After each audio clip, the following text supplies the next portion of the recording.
The Caribbean is boiling. 4,000 United States Marines are moving at war-like speed. 3 destroyers are ripping the ocean and a nuclear submarine is lurking in the dark depths. From the White House, Donald Trump is lighting an even bigger fire, with millions of dollars on Nicolás Maduro's head.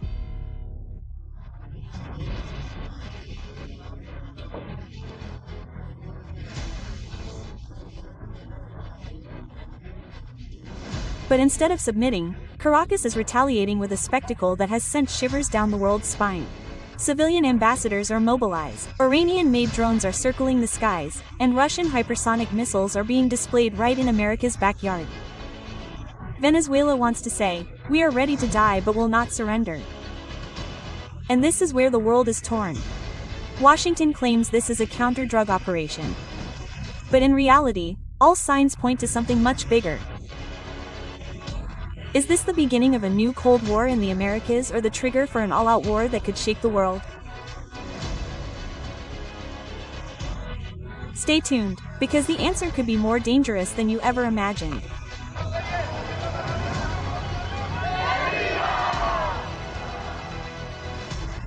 As the American warship approaches Venezuelan waters, Washington repeatedly trumpets the reasons for the drug crisis and the reversal of democracy. But the words of Elliot Abrams, Trump's special envoy to Venezuela, have revealed the truth. He stated openly that Zsrels and the energy line company's operating permits would only be eased if there was a regime change. This clearly means the primary target is not democracy, but rather the overthrow of Maduro to install a staunch government and secure the world's largest oil fields, owned by Caracas.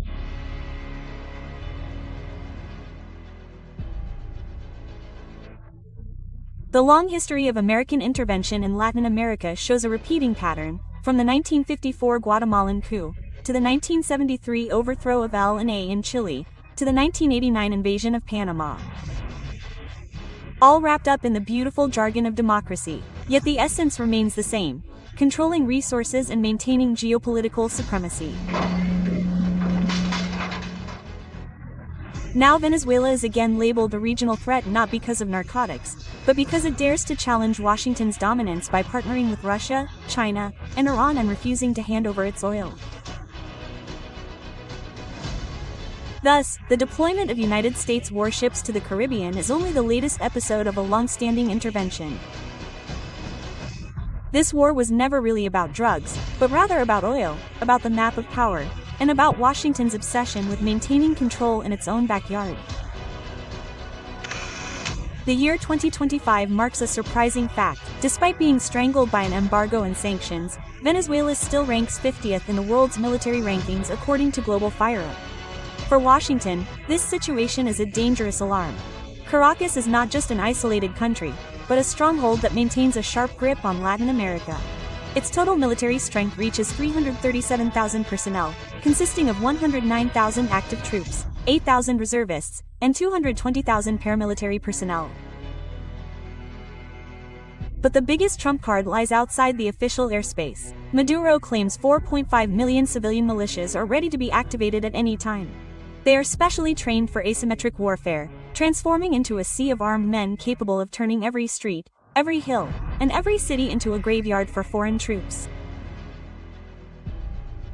On land, Caracas commands 172 main battle tanks, more than 8,800 armored vehicles, and hundreds of artillery pieces, ranging from 48 self-propelled guns, 100 towed artillery pieces, to 36 MLRS.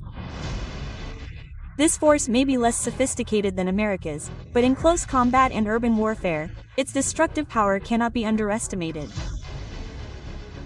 In the air, Venezuela fields 229 aircraft, with 126 operationally ready. Among them are the Russian-made Sukhoi Su-30 fighter jets, known to be capable of challenging any fourth-generation aircraft. They also boast 88 helicopters, 10 of which are attack helicopters. This fleet is sufficient to support logistics and mitigate air threats. At sea, the force is small but defensive. Just 1 frigate, 1 submarine, and 25 patrol boats are sufficient to monitor the Caribbean coastline and block foreign infiltration. This portrait demonstrates one important point. Venezuela relies not on advanced technology, but on the resilience of its difficult geography and the mobilization power of MASID.